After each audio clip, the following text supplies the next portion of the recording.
submit a written memorandum commenting on the 2024 estimates of revenue and expenditure of 811, which is Zambia Police Service, and 815, which is the Ministry of Home Affairs. So to start with 811, which is the Zambia Police Service, we see that their mandate is to prevent and detect crime and enforce the law fairly and fairly in order to create a safe, secure, and peaceful environment for social and economic development for all. And then we have a table there with budget allocation by programs. We have a breakdown for 2022, 2023, and the 2024 budget estimates. And then we also see the pie chart, which shows the allocation by program in terms of percentage. Where we see that the crime prevention and policing services take up the majority of the allocation, for about 60%.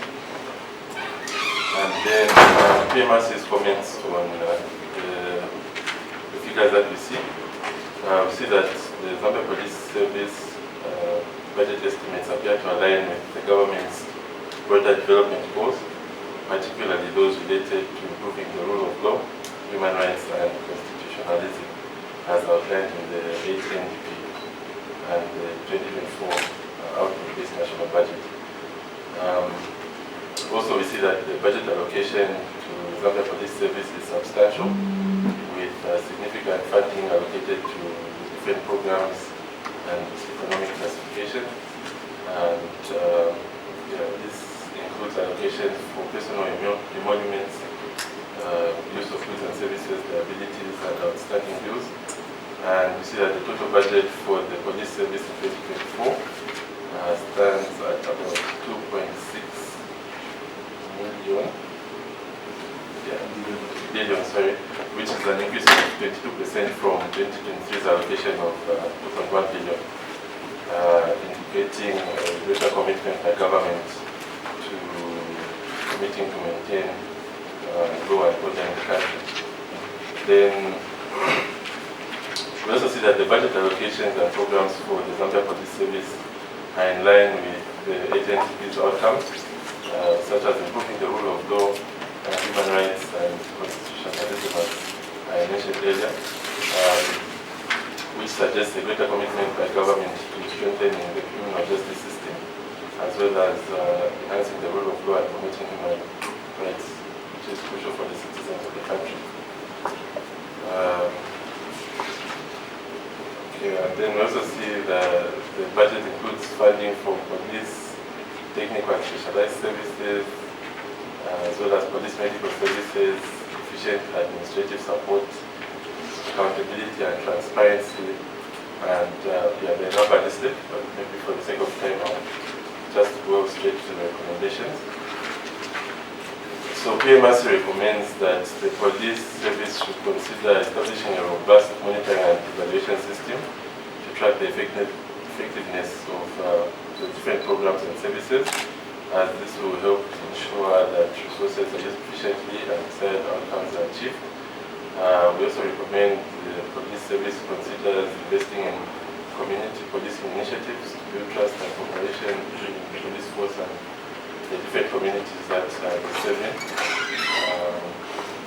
Another recommendation is we've asked that they consider exploring opportunities to modernize and automate police operations and systems, because we know technology can lead to greater efficiency and effectiveness as they carry out their tasks.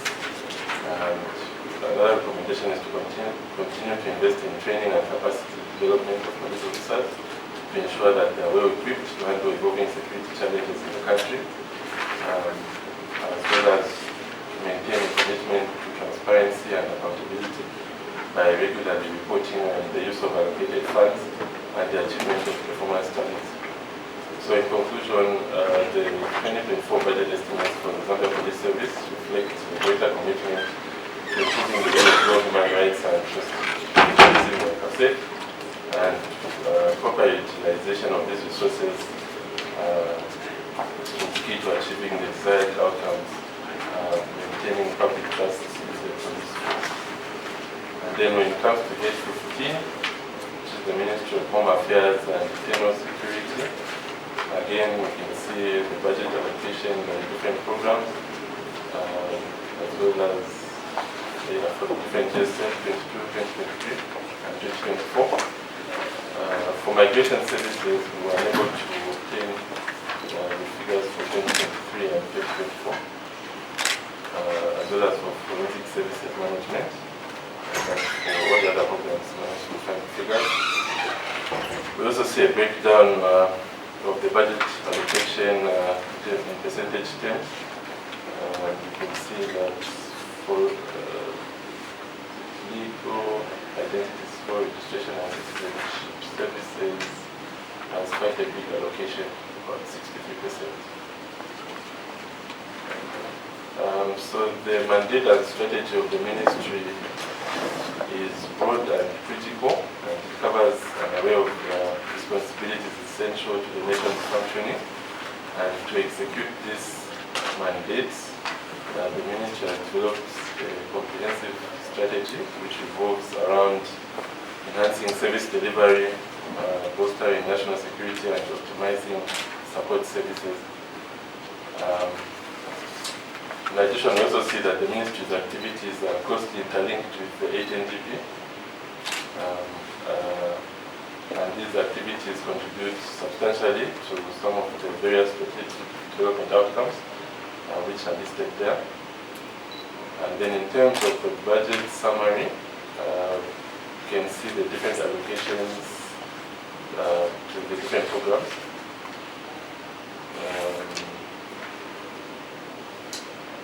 Yeah, I think management and support services has the biggest allocation there.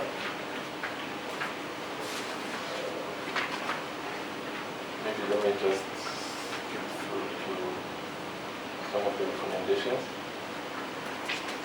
So we said that to further strengthen good governance and transparency, the ministry should consider allocating additional resources to mechanisms that promote accountability, such as enhancing the capacity of oversight bodies like the Police Public Complaints Commission, which will help build trust between the government and the public and that. And then secondly, given the importance of forensic services in upholding the rule of law, the ministry should also prioritize investments in cutting-edge forensic technology and training for personnel, as this will not only improve the efficiency of criminal investigations, but also contribute to the overall security of the nation.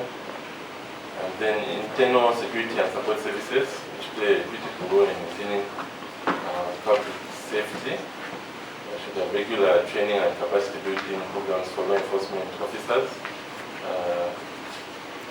Then we've also suggested that there's a need to allocate sufficient funds for infrastructure development to ensure that the ministry has the necessary facilities and equipment to carry out its functions effectively. And this includes the construction and maintenance of detention centers, police stations, and other critical infrastructure. We've also recommended that the ministry implements a robust performance monitoring and evaluation system across all programs to assess the effectiveness and impact. There's a number of other recommendations, which is just the conclusion.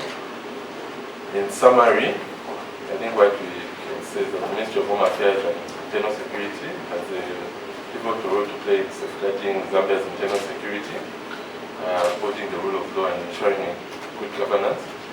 And the budget allocation in general reflects the significance placed on personnel, some of the operational needs, and support services to fulfill its mandate and contribute to Zambia's broader development objectives.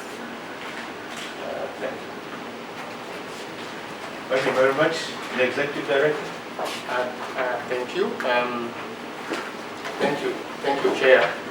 I think what we seem to be noting from the 2024 budget is the fact that on Head 11 and Head 15, we see that there is progressive movement in terms of upward allocation of resources to a number of programs within the Head 11 and Head 15 15, except that there's been some marginal reductions in some certain programs. For example, outside internal security and support. I think the big aspect that we may be able to understand from this budget is that the two heads seems to be benefiting significantly from this budget. However, it would be very important that during budget implementation, it is important that we track the release of these funds and the implementation prospects, especially in terms of program impact, because this is what is very important and cardinal for us to underscore the budget performance. So it is important that from time to time,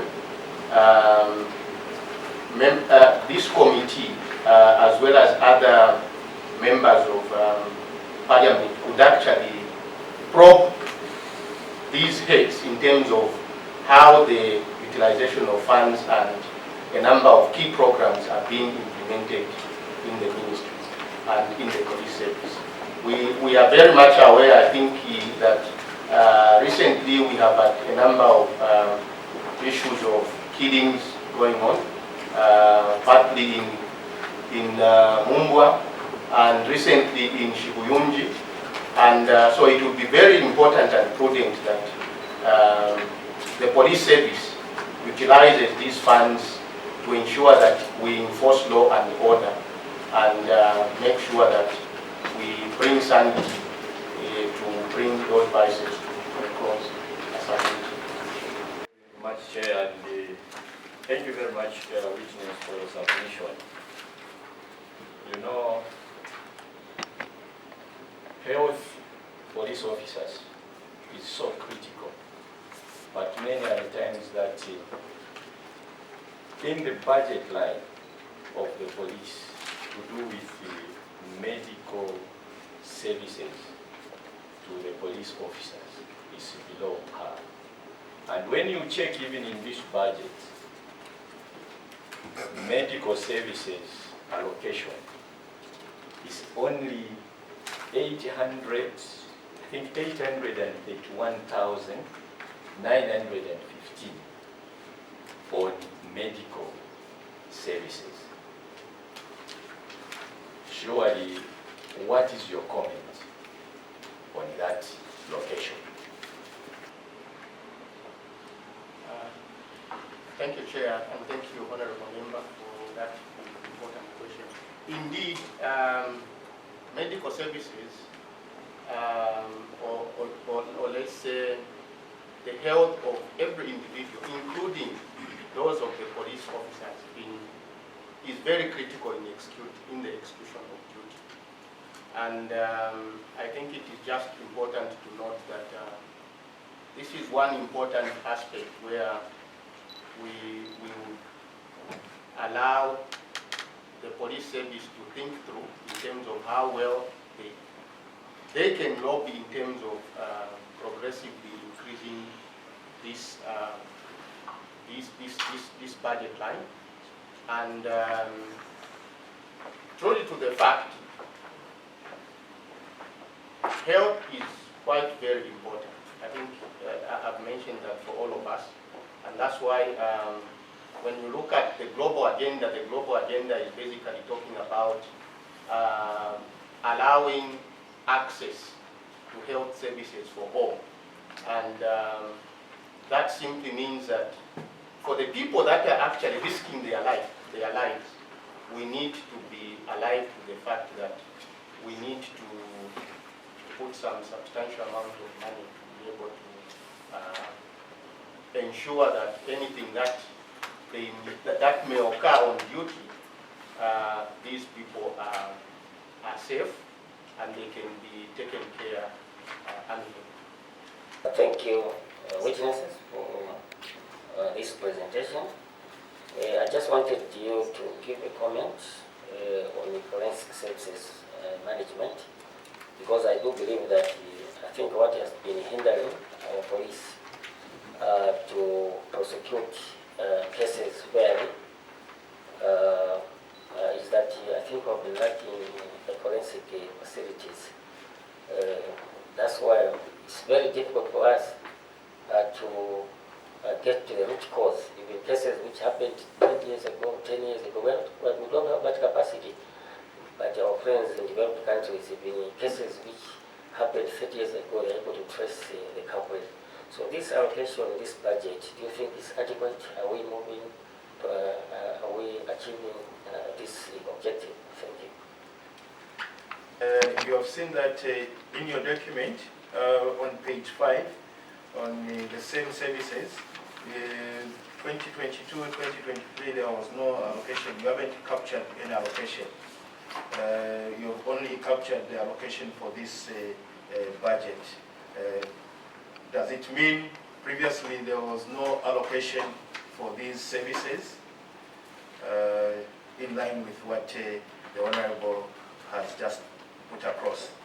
I was actually going to ask the same question that my Honorable colleague has asked. I think it's a very critical question. We are here to interrogate this budget. The first question really is, PMRC, are you satisfied with this budget for the Zambia police? Secondly, just like we may have these forensic challenges and so on a daily basis at almost every police station here, it has become a norm that when you go to the police station, whichever station you go to, there's no fuel. You have to provide your own fuel if you want police officers to come with you to the crime scene or to help you investigate matters. There's no stationery, okay? There is just a lot of things, even within themselves, with their day-to-day operation for office expenses. They literally do not have money. Do you think this allocation, I think it's on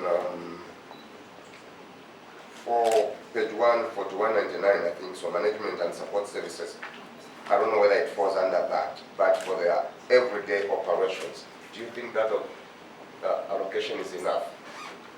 So that is my perception. Let me start with the management and support services. When you look at what has been allocated, even if it shows that the figure is progressive in terms of the budgetary allocation, I think taking into consideration inflationary pressures and on a number of issues to do with management support, we are not merely talking about issues to do with the internal management of the police service, but fuel is one of them in terms of management support. But what we see is that with the macroeconomic fundamentals at the rate at which we are now, you realize that this allocation is actually quite marginal when you equate it in real terms. And so for significant response in terms of allowing our police officers to be much more mobile across the country, I think there is need to upscale this funding that goes towards management support because it has an impact in terms of how swift the police are going to respond in terms of responding to issues of crime. With regards to forensic services and what has been put across, I think what we may rightly put it, the honorable members have rightly put it, that when we look at developed nations and other countries where they see that issues of modernizing our forensic services is critical, you realize that you really need to spend more. And apart from providing the conventional way of handling our forensic issues. The modernized way of doing things have gone to a level where there is even DNA fingerprinting for us to be able to trace a number of criminals involved in various crimes. And so investments in biotechnology is very critical. Just like we have seen that the police may not always be inferring cases to UTH to do DNA fingerprinting in order for them to do tracing and so on. We need the police to have an independent unit, because in developed countries, these services are offered by the police themselves. Even when there is an accident, you will see that the police, they have trained medical experts who, before they capture the criminal, they will make sure that they put everything in place. This person is well secured. This person is. They will make sure that does he have insurance, medical insurance. If he doesn't have, because the treatment and the costs are carried on to the medical insurance, and so they will treat this person and so on and so forth. So it is in that line that if we are to modernize our police service to respond to the main changing landscape in the management of our crimes, the forensic services requires that we upscale the budget. Yes, we can acknowledge that there's been some, when we check, I think when I was checking, I see that the increase is not almost like that. And so this is a wake-up call, I think, as members of parliament, as we, Chair, as we are interrogating this budget. This is another important area where we can focus on. Can we modernize our way of providing our forensic services rather than the usual? Then, satisfied with this budget? Are we satisfied with this budget? Secondly, you will, all of us, we, in as much as I think even from our home state, we will not always reach there, but the idea is that are we allocating resources in the positive direction? I think the budget has demonstrated the progressive nature in terms of allocating resources to both the head 11 and 15, except in some cases where there has been some reduction. And these are some of the key areas, especially where some reductions have occurred. This is where we need to probe it further to understand what is it that has caused the reduction, and does it mean that a number of activities happened and that going forward we have less activities to happen under those programs? I submit so. Mine is if you go to page 12, your statements on the police budget allocation, where there is a bar chart there.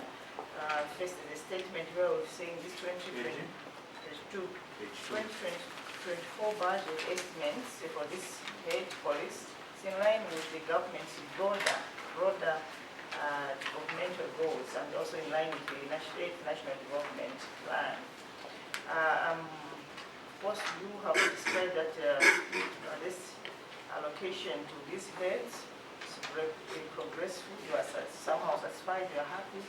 But to be an institution that is doing the monitoring, policy monitoring and research, do you think this head can prudently, attain the objective of crime prevention and policing effectively minus the strategic plan? What would you advise? Is it necessary that they should have their own individual strategic plan, like relying on the broader, from the national development plan? What would be your comment? I just want a clarification. I see on page 1, page 4155, code 4155, where you are talking of crime prevention and policing services. I believe that is the general crime prevention and policing services. I stand to be corrected, but I'm sure you should have also where you consider the VIP and the diplomatic personnel. Are you saying that is the same budget that you have allocated to that? If it isn't, I would like to know what the target was for 2023 and what the target is for 2024 for very important and diplomatic security provision. The issues of prudent utilization of resources in the absence of the strategic plan. I think there has been caused by Cabinet Office to allow every department to have a strategic plan, because this is an important document that gives an idea of where you are taking the institution and the key strategic activities that you are going to undertake in order to reach them. And so, relying so much on the policies and regulations at a broader level might impede certain critical functions of the Zambia police, and so it would be prudent that they develop their own strategic plan. Apart from that, I think there was a call. I think the last quarter for the NDCC meeting, which I happened to have attended, was that we needed, as a country, to make sure that the monitoring and evaluation aspect is strengthened across all government bodies in order to ensure the tracking of the effective utilization of resources. And so, yes, this is important, but some of these issues I've mentioned will be very critical to the police in terms of reforming themselves, in terms of how well they can be able to utilize these resources. And of course, when these tools are in place, they actually become like lobbying documents. You can go to UNICEF, for example, if you want to develop a particular legislation, you can go to any other cooperating partner, and once they see that this is how we can come in terms of bridging the gap, it becomes easier. With regards to the other, to the head 4155, I'll allow my colleague to sort of speak into it.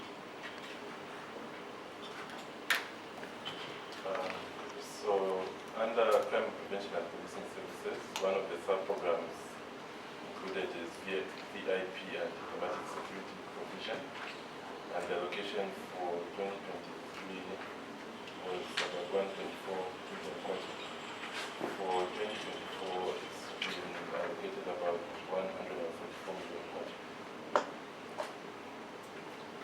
I just wanted to get your comment on the Police Public Complaints Commission, this allocation, and downwards here you say there's need to promote transparency, I think accountability.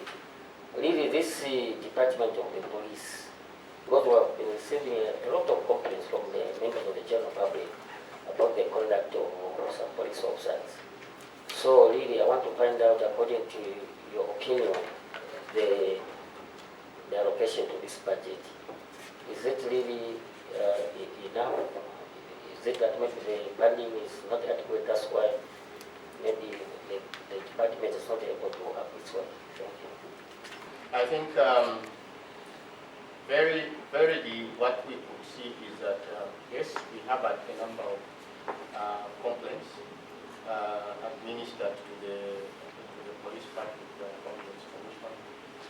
And I think it is always clear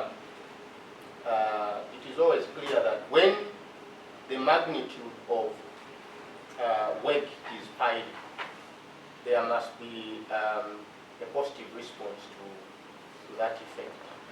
And there are so many things that could be done in terms of how well we could be able to strengthen the commission. What is it? I think it is important that again, from this committee, we can actually look at interrogating some of the challenges that the commission has been facing in execution of their duty. And then we can be able to provide strategic interventions that would be very critical to allow for their steadfast execution of duty. I think that would be my comment to that question.